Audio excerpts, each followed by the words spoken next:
Hi friend माने good evening. आज काना आमर बाहर ऑर्डर होइचे देखुन। आज होचे सैटरडे तो होचे तो हेतिल लगी आज आम भेज रे किसी गोटे ऑर्डर करिछु। देखुन काना इटा कहि पारबे फ्रेंड माने। चलन मैं अनबॉक्सिंग कर दउछे।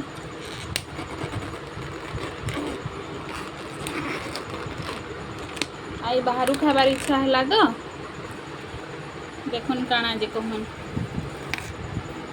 बढ़िया प्लेटिंग बढ़िया करा है। प्लेटिंग तो नहीं था पैक अच्छे डब्बा रे पार्सल पैक।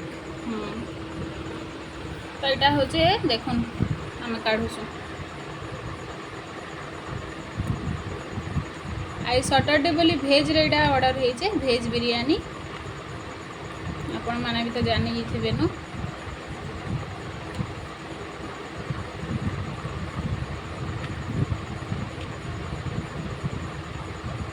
देखुन केंदा सुंदर होइचे पूरा।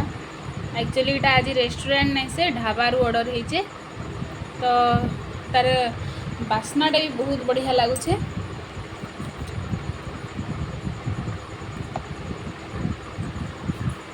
तो ये आम रायता आसी गला। एक्चुअली रेस्टोरेंट आ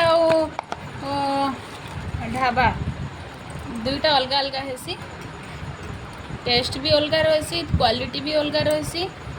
तो माँ को मुझे स्पेशली ही कही कि ढाबारू ही आनदेव बोली।